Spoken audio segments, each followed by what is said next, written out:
Hello student, myself Rajnish and today I discuss about the illuminations.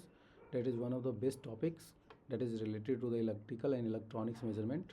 तो आज का अपना टॉपिक है ना illuminations है। तो illuminations का जो हम बोलते हैं it is a ratio of flux per unit area, ठीक ना। तो अगर हम बात कर लेते हैं कि एक्चुअल क्या है कि ना, अगर हम इससे पहले देख लें कि reflections of the visual light allow to us to view the object in the world. The study of the concept of light is connected with the illuminations. तो अगर हम इल्यूमिनेशन को पढ़ रहे हैं तो हमारे पास क्या है, द कंसेप्ट ऑफ लाइट को समझना बहुत इंपॉर्टेंट है। तो अगर अगर लाइट नहीं है, without light there is not visible any things in the world. अगर लाइट अवेलेबल नहीं है, अगर कोई भी चीज़ अगर हम देख रहे हैं तो लाइट्स क्या है, उससे मीट हो रहा है। ऐसा बोलते हैं ना कि अगर कोई ऑब्जेक्ट है तो ऑब्जेक्ट का क्या है ना कि रिफ्लेक्टेड रे ना हमारे क्या है आइज में पड़ता है। उस आइज के रिफ्लेक्टेड रे से हम लोग क्या करते हैं ना कि देखते हैं, व्यू करते हैं किसी ऑब्जेक्ट को। तो that is a reflection of the visual lights allow us to the views the object in the world.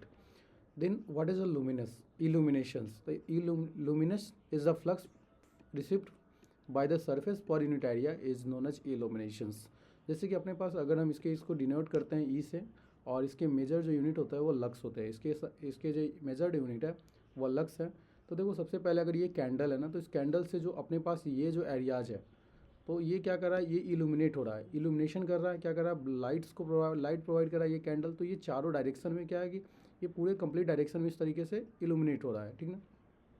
इस तरीके से पूरा इल्यूमिनेशन कर रहा है। लेकिन क्या है कि मैं एक पर्टिकुलर एरियाज में क्या है ना कि अभी सिर्फ मैंने एक पर्टिकुलर एरियाज में, जिस एरियाज में अपन अगर स्टडी कर रहा है या किसी एक पर्टिकुलर एंगल से ना हम सिर्फ लाइट को देख रहे हैं, तो एक particular area the illumination flux is 1 lemon. हम इसको ना लूमेंस भी बोलते हैं, एलएम्स लूमिनस फ्लक्स को ना हम लोग लूमेंस के नाम यूनिट होता है इसका।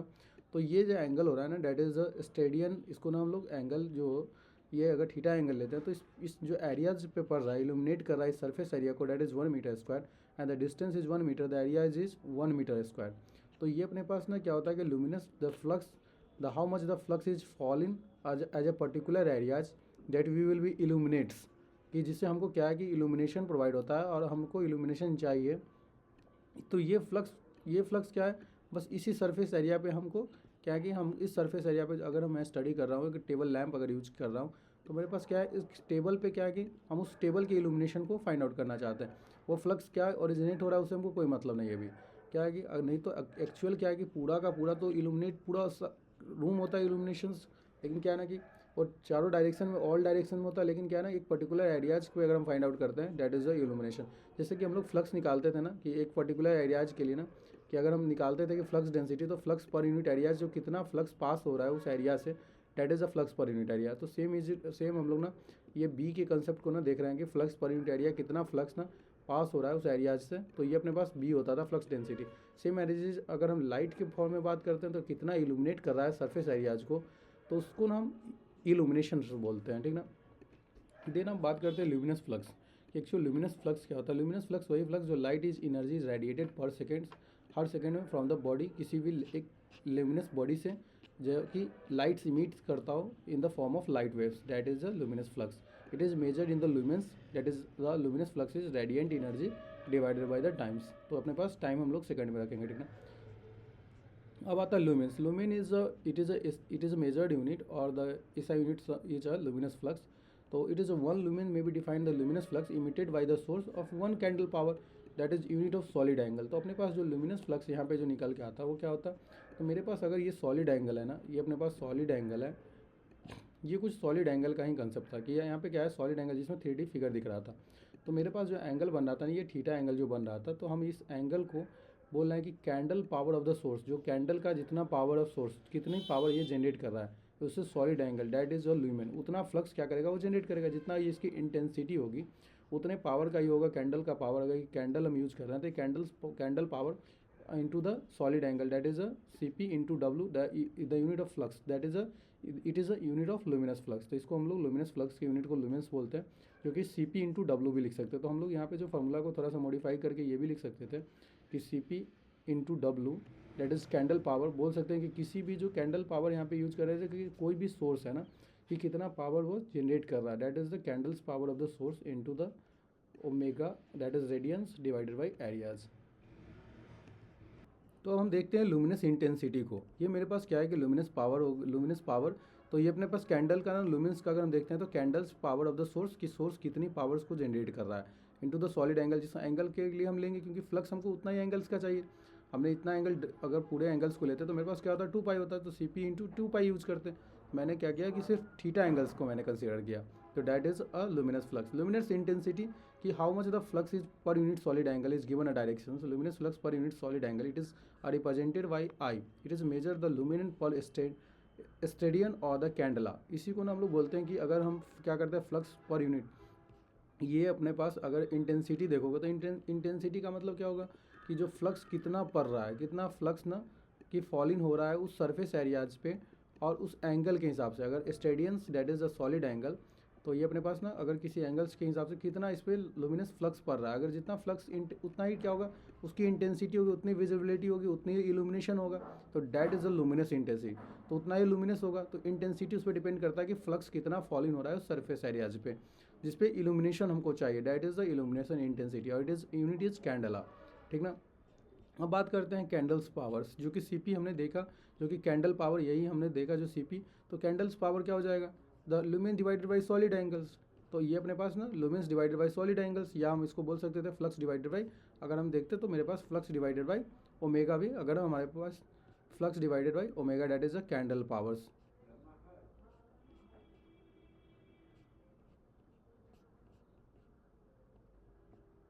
लुमेन ही हमारा क्या है फ्लक्स है, हमारे पास लुमेन ही हमारा क्या है फ्लक्स है।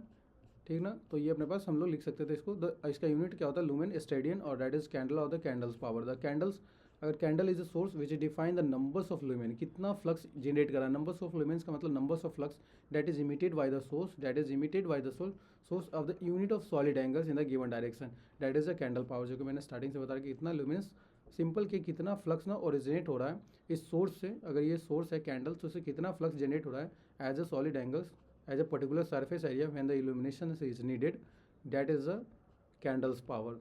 तो अब हम देख लेते हैं प्लेन एंगल। तो अपने पास ना पूरा चार टॉप में हम लोग चार क्या है ना कि कंसेप्ट को देख लिया जो कि इल्यूमिनेशन से रिलेटेड था, जो कि फ्लक्स पर यूनिट एरिया। तो फ्लक्स हमने देखा flux radiant energy by time होता है, और लुमेंस हमने देखा लुमेंस जो फ्लक्स का यूनिट होता है लुमेंस। तो लुमेंस के बारे में हमने देखा कि lumens is called candles power into omega. जो फ्लक्स होता है वो उसको हम लोग फ्लक्स जो कहाँ से फ्लक्स जनरेट होता है that is flux is a candle power of the source into the solid angles.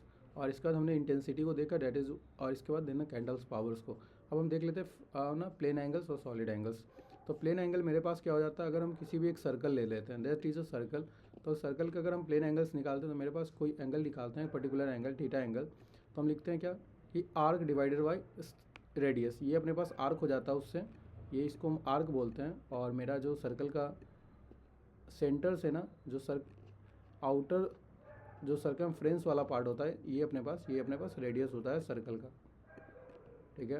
तो that is arc by radius, ये अपने पास ना स्टेडियंस, तो इसको हम लोग रेडियंस के टर्म में लेते हैं। तो लार्जेस्ट एंगल कितना सबटेंडेड हो सकता है at the point as a centre से, कितना एंगल सबटेंडेड हो सकता है मैक्सिमम, तो मैक्सिमम एंगल जो सबटेंडेड हो सकता है वो 2 पाई हो सकता है, क्योंकि 360 डिग्री के लिए अपने पास 2 pi radians, 1 pi is equal to 180 degree. 180 degree तो अपने पास क्या है 360 के लिए हमने 2 pi radians in the terms of radian, तो 1 radian is equal to 180 degree by pi degree. ठीक ना। अगर रेडियन से अगर डिग्री में ले जाएंगे तो 180 डिग्री वाई पाई को अगर मल्टीपल कर लेते तो वो हमारे पास डिग्री में चला आता है। ठीक है। अगर 2 पाई को अगर क्या करोगे 2 pi it is a forms of radian, इसको अगर डिग्री में ले जाओगे तो इसको मल्टीपल कर लो 180 divided by pi, 180 divided by pi, तो अपने पास क्या हो जाता पाई से पाई कैंसिल हो जाता और मेरे पास 360 आ जाता। तो ये अपने पास क्या है एक सर्कल का ना कंप्लीट सर्कल के लिए क्या है कि एंगल जो होगा वो 360 होगा। तो इन the terms of degree is it complete 360 degree. तो अब सॉलिड एंगल की बात कर लेते हैं। तो angle is subtended by the partial surface of the area that is sphere eight the centre is called the solid angle. जो कि हम पर एक स्फीयर के अंदर अगर हम पार्शियल एक बोले तो पार्शियल सरफेस या बोले तो स्मॉल सरफेस एरियाज को अगर कंसिडर कर लेते हैं इन 3D फिगर, जो कि हमने इसमें कंसिडर किया 3D figure that is the candles. और इसमें हम लोग ना इसमें अगर जो निकालते हैं तो मेरे पास यूनिट जो होता है वो स्टेडियन होता है, और it is equal to the ratio of area of surface by the square of the radius of sphere, area by divided by the radius of square. यहाँ पे हमारे पास जो हो जाता है वो area divided by how much the area divided by radius square. अगर इसको देखोगे तो कंप्लीट लार्जेस्ट एंगल अगर देखोगे पूरा area divided by radius square, तो अगर हम देख लें कि area is equal to radius square, तो मेरे पास क्या होता है, largest solid angle subtended at the centre of the sphere.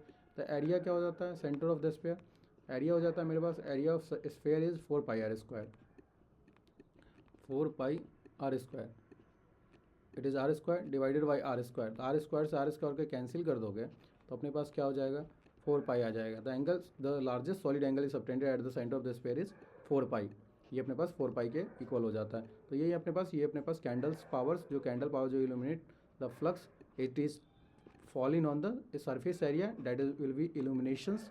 तो ये अपने पास इल्यूमिनेट हो रहा है, तो दैट्स फ्लक्स, ये अपने फ्लक्स ना, यही अपने पास क्या दिखाता है कि कितना एरियाज को फ्लक्स जो कट कर रहा है, या बोले तो फ्लक्स इल्यूमिनेट कर रहा है उस एरियाज को, उसी को हम लोग इल्यूमिनेशंस बोलते हैं, ठीक है ना। तो यही चीज़ है। अब देन यही अपने पास एक definition, the illumination is the surface define the luminous flux received by a surface per unit area, it is represented by the symbol and measured in the lux, that is the metre candles lumens metre square. या तो हम इसको candles flux को lumens unit area का metre square, इसको lumen metre square लग सकते हैं, या मीटर कैंडल्स भी बोलते हैं इसको। तो दैट इज इसको ना फ्लक्स, या इसको ना फाई से भी रिप्रेजेंट कर सकते हैं, एफ से भी रिप्रेजेंट करते हैं, जगह कैंडल पावर, जो source of candle power into the steradians the omega divided by area, that is lux, the unit is lux. अब ना कुछ टर्मोलॉजी और भी देख लेते हैं जो कि रिलेटेड है इससे। तो अपने पास सबसे पहले आता है मीन स्पेरिकल कैंडल पावर, जो कि MSP।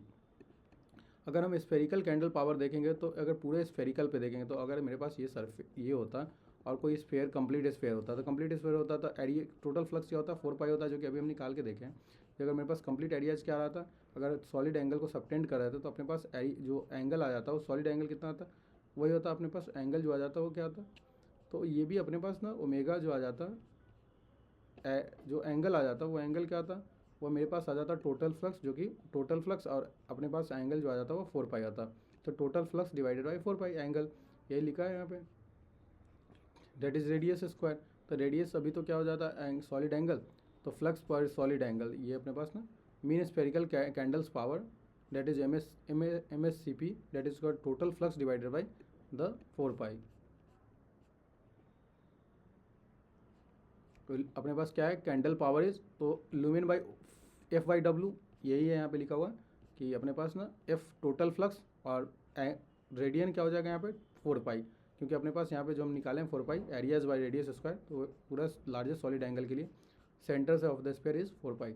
तो ये हो जाता मीन, ये लिखा होगा कि the candle power of luminous intensity of source is different, all the is different in different direction, the average candle power of the source, average value of the candle power in all direction, the average candle power is also known as mean spherical candle power, that is called the MSCP, is defined the mean candle power in all directions in all planes of the source of the light, ठीक है। अब mean horizontal spherical candle power को अगर देखते हैं, तो मेरे पास क्या होता है, it is define the mean of the candle power in all direction below the horizontally. अगर हमारे पास क्या है, अगर हम बिलो द हॉरिजॉन्टली वो देखते हैं, तो ये हो जाता अपने पास, ये होता हॉरिजॉन्टल लाइन से बिलो, तो ये अपने पास जो हेमीस्फीयर हो जाता, तो the flux emitted by the hemisphere divided by the 2 पाई, क्योंकि हाफ ऑफ स्फीयर हो जाता, तो 4 पाई था, तो 4 पाई का 2 पाई हो जाता। तो mean horizontal spherical candle power ये अपने पास हो जाता है। लैम्प की इफिशियंसी की बात करते हैं, लैम्प इफिशियंसी तो क्या होता है, it is given by the ratio of the luminous flux of the electrical output by express in the lumen पर वाट्स। ये अपने पास क्या है, लैम्प का इफिशियंसी का, अगर कोई लैम्प है, ये अपने पास कैंडल एक तरह का भी क्या है, लैम्प है, जो कि क्या कर रहा है, इल्यूमिनेशन में हेल्प कर रहा है, लाइट्स को मीट कर रहा है। तो अपने पास क्या होगा, लुमिनस फ्लक्स, जो कितना लुमिनस फ्लक्स और the electrical power of the input. अगर मैं बात करूँ किसी बल्ब की, तो अगर कोई बल्ब है यहाँ पे, तो बल्ब है, तो अपने पास क्या हो जाएगा, उस बल्ब का ना कि इल्यूमिनेशंस क्या हो रहा है, तो बल्ब का जो इल्यूमिनेशन होगा वो इलेक्ट्रिकल पावर इनपुट की, कितना बल्ब इल्यूमिनेशन पावर्स को इनपुट दे रहा है, और वो कितना फ्लक्स ओरिजिनेट कर रहा है, कितना फ्लक्स वो क्रिएट कर रहा है, या इल्यूमिनेट कर रहा है, या निकाल रहा है। तो that's is the luminous lamp efficiency हो जाता है, ठीक ना। देन हम बात करते हैं utilization factor and the coefficient of the utilization. तो utilization factor and the coefficient of utilization is simply it is a utilization factor if there is, अगर हम बात कर लेते कि यही मेरे पास बल्ब था, तो कुछ लैम्प्स क्या कि अगर मेरे पास कोई टेबल लाइट्स है, या मेरे पास जो अभी मेरे पास ये कैंडल था, तो मैंने सिर्फ इतने फ्लक्स को क्या किया, यूज किया, और फ्लक्स को मैंने यूज़ नहीं किया, तो जो अपने पास यूटिलाइज फ्लक्स हो गया, तो ये क्या हो गया, अनयूटिलाइज फ्लक्स हो गया, जो कि बच गया। और जो जो एरियाज जो एंगल ले रखे हैं, वो एंगल क्या हो, यूटिलाइज फ्लक्स हो गया। तो टोटल्स मतलब utilize by divided by total. तो ये लिखा है कि luminance received by the working planes, that is the 5 utilize by the 5 total, the total lumens emitted by the source lumens confuse नहीं होना, ये क्या है, लेमेंस एक फ्लक्स ही है यहाँ पे, जो भी फ्लक्स जब भी लेमेंस दिख जाए मतलब फ्लक्स ओरिजिनेट हो रहा है, that is a 5 total by 5 utilise by 5 total. तो ये डिपेंड किस पे करता है, अगर स्कीम ऑफ लाइट देखो, होता है डायरेक्ट लाइट होती है, जो कि डायरेक्ट लाइट क्या होता है कि हम अगर बात करते हैं कि अगर मेरे पास कोई टॉर्च है या मेरे पास फ़ोन का लाइट है, तो फ़ोन का लाइट है तो हम कहीं पे क्या कर रहे हैं, उस लाइट को यूज़ कर रहे हैं, तो क्या करते हैं ना, उसको बंद करके क्या करते हैं, टेबल पे यूज़ कर रहे हैं, एक पर्टिकुलर डिस्टेंस के एक पर्टिकुलर सरफेस पे हम क्या करते हैं, उसको सरफेस पे देख रहे हैं, that is direct light. Indirect light क्या है कि अगर मेरे घर का बल्ब जो है वो क्या है, पूरे रूम्स को क्या कर रहा है, विजुलाइज करने के लिए इमिट कर रहा है ऑल डायरेक्शन, तो हम क्या है, एक पर्टिकुलर डायरेक्शन के लिए नहीं दे रहे हैं उसको, या हम क्या कर रहे हैं, उसके पर्टिकुलर डिपेंडेंसी नहीं रख रहे हैं, दैट इज़ इनडायरेक्ट लाइट। जो कि सनलाइट भी हो सकता है। हाइट ऑफ लैम्प वो डिपेंड करता है कि हाइट ऑफ लैम्प पे डिपेंड करता है। कलर ऑफ वॉल, अगर लाइट के यूटिलाइजेशन फैक्टर को देखोगे कि कलर ऑफ वॉल जो होता है, अगर वॉल अगर कलर का, अगर किसी बिल्डिंग का वॉल जो है ना, अगर क्या है कि रफनेस है, तो this means there is more light is absorbing, तो लाइट का एब्जॉर्प्शन ज़्यादा हो जाएगा, तो उससे क्या होता है कि अपने पास उस वक्त क्या हो जाएगा, ये सेलिंग हो गया, तो इसमें क्या हो जाता है, उस वक्त क्या हो जाता है, लाइट अगर एब्जॉर्ब कर जाएगा तो रूम में लाइट्स का इल्यूमिनेशन कम दिखेगा, तो इस पे भी यूटिलाइजेशन फैक्टर डिपेंड करता है। यूटिलाइजेशन फैक्टर डायरेक्ट लाइटिंग पे देखो तो 0.4 होता है, इनडायरेक्ट पे 0.1 टू 0.5 हो जाता है। अब हमने लॉ ऑफ इल्यूमिनेशन से ना दो लॉज को देखेंगे, जो कि अपने पास इन्वर्स स्क्वायर लॉ होता है और दूसरा लैम्बर्ट्स कोसाइंस लॉ होता है। The law of illumination is a fundamental principle that's how the lights behave different environments. The law including the inverse square law and the Lambert's cosines law and the law of reflection all the guides the lightnings how the various settings। The lamp inverse square law बोलता है कि illumination जो हो रहा है ना किसी surface पे, अगर ये सरफेस एरियाज है, ये सरफेस एरिया 1, ये सरफेस एरिया 2, ये सरफेस एरिया 3, तो इस पर जो अगर इन्वर्स स्क्वायर लॉ बोलता है कि इसके डिस्टेंस है ना, जैसे डिस्टेंस बढ़ता चला जाता है तो power the light of source जो होता है वो इन्वर्सली प्रोपोर्शनल होता है। तो अगर हम बात कर लेते हैं कि illumination is directly inversely proportional to 1 by distance square. तो जैसे जैसे तो हम ये बोल सकते हैं ई बाई डी स्क्वायर, तो अपने पास जैसे जैसे हम जाते हैं तो इल्यूमिनेशन क्या हो जाता है, उसकी इंटेंसिटी ना डाउन होती चली जाती है। सर हम जैसे जैसे डिस्टेंस से क्या होता है कि दूर जाते हैं वैसे वैसे इंटेंसिटी, क्योंकि एरियाज बढ़ता चला जाता है। अगर हम देख भी ले तो इल्यूमिनेशन क्या होता है, फ्लक्स पर यूनिट एरिया होता है, तो एक्चुअल क्या हो जाएगा, illumination flux per unit area, तो एरिया बढ़ता चला जाएगा, तो अपना एरिया अगर बढ़ता चला गया तो इल्यूमिनेशन कमता चला जाएगा, और इस तरीके से फ्लक्स भी कमता चला जाएगा, ठीक है।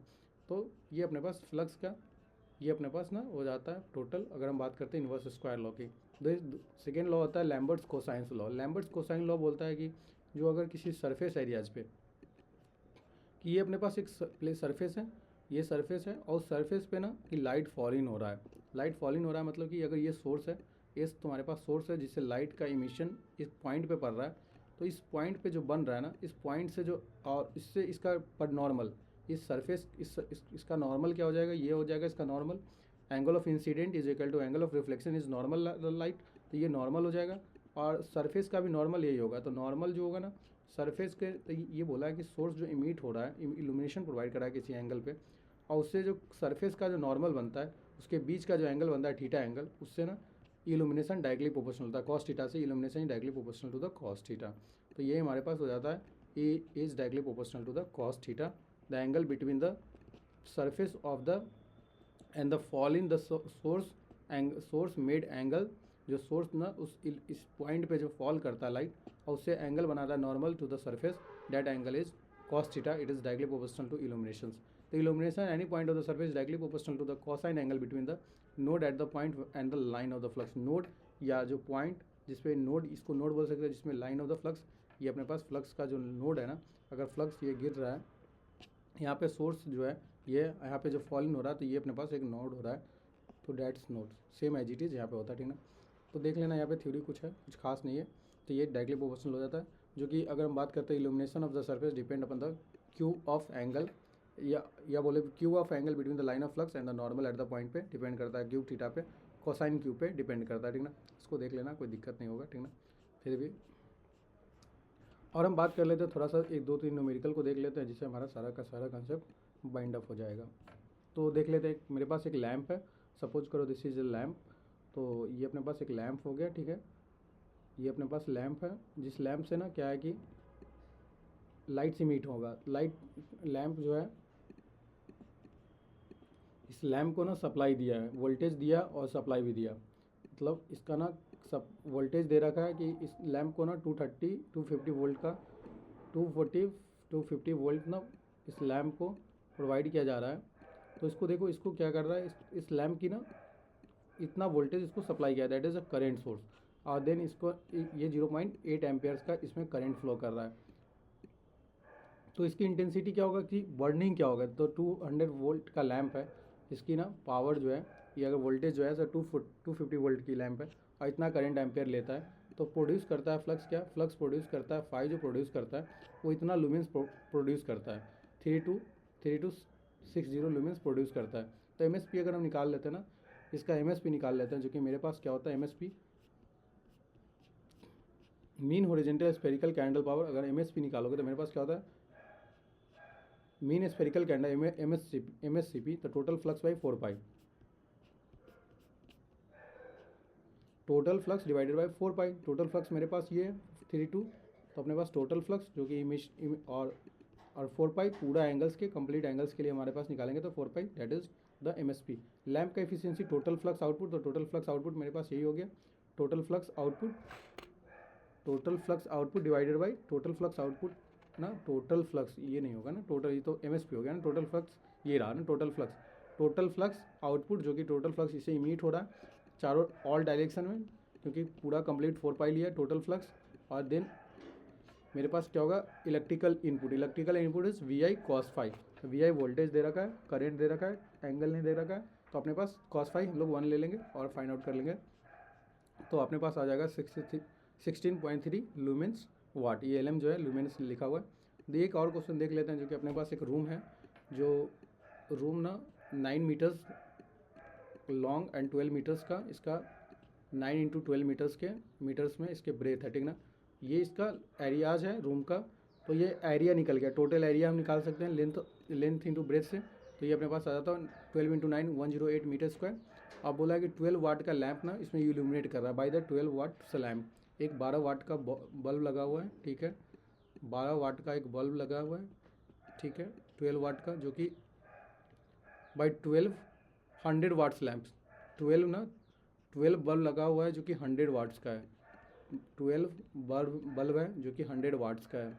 तो टोटल वाट क्या हो जाएगा, 1200 वाट, मतलब टोटल वाट क्या हो गया, अगर देखें तो 1200, तो फ्लक्स रेडिएट कितना करेगा, the lamp efficiency is 30 lumen पर वाट्स, 30 लुमेंस पर वाट के हिसाब से, तो अपने पास कितना वाट है, 1200 वाट है, तो अपने पास 30 लुमेंस पर वाट के हिसाब से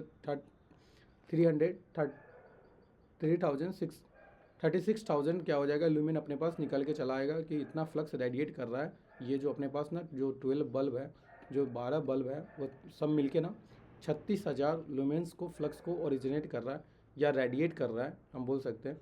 तो अपने पास क्या हो जाएगा, वर्किंग फ्लक्स क्या हो जाएगा, total flux divided by C U. Total flux अपने पास ये हो गया, और अपने पास C U that is the coefficient of utilization. अगर हम निकालते हैं तो मेरे पास कोफिशिएंट ऑफ यूटिलाइजेशन का जो फैक्टर होता है कि flux utilise by the flux total, the flux utilise by flux total that is यही हमारे पास क्या होता है, यूटिलाइजेशन फैक्टर, या कोफिशिएंट ऑफ यूटिलाइजेशन फैक्टर। इसमें मेरे से क्वेश्चन पूछा है, पहला क्वेश्चन कि एम एस सी पी निकाल दो, एम एस पी ये ना, ये नहीं है, ये रहा ना, कोफिशिएंट ऑफ यूटिलाइजेशन फैक्टर पूछा था। कोफिशिएंट ऑफ यूटिलाइजेशन फैक्टर यही हो जाता, कोफिशिएंट ऑफ यूटिलाइजेशन फैक्टर दे रखा था, पूछा क्या, एवरेज इल्यूमिनेशन पूछा है, एवरेज इल्यूमिनेशन पूछा है। तो हमारे पास इल्यूमिनेशन निकालने के लिए हमने फ्लक्स निकाला, total flux into C U, total flux जो कि हमारे पास वर्किंग फ्लक्स जो अगर हम निकालते हैं, मेरे पास क्या होता है कि C U is equal to जो अपने पास कोफिशिएंट ऑफ यूटिलाइजेशन फैक्टर होता है, वह flux utilise divided by total flux, flux utilise by flux total flux. तो फ्लक्स यूटिलाइज हम निकाल लेंगे, जो कि यूटिलाइज फ्लक्स, तो इसको मल्टीपल कर लेंगे, दोनों क्रॉस मल्टीपल फ्लक्स यूटिलाइज निकल जाएगा, और देन हमारे पास इल्यूमिनेशन निकाल सकते हैं फ्लक्स पर यूनिट एरिया। तो फ्लक्स अपने पास जो आ जाएगा, इसको मल्टीपल करोगे तो 60,200 ल्यूमेंस आ जाएगा, और एरिया हमारे पास 108 मीटर। तो ये अपने पास इतना लक्स ना वर्किंग, हम उस सरफेस एरिया के लिए इल्यूमिनेशन जिसमें वर्किंग प्लेन पे हम बात करें, उसमें हम निकालना है, दैट्स एवरेज इल्यूमिनेशंस। तो ये अपने पास ना फाइंड आउट होता है, ठीक है। तो इतना ही था, इल्यूमिनेशन में इतना ही कुछ पढ़ना है, इससे ज़्यादा कुछ नहीं पढ़ना है। फिर भी अगर कुछ बच जाता है तो नेक्स्ट लेक्चर में अपलोड कर देंगे, बाकी इतना ही है, ठीक ना। तो आज के लिए इतना ही रखते हैं। प्लीज़ लाइक दिस वीडियोज़ और subscribe this channel, if there is any doubt mention in the comment box, ठीक है। चलो ठीक है, थैंक यू।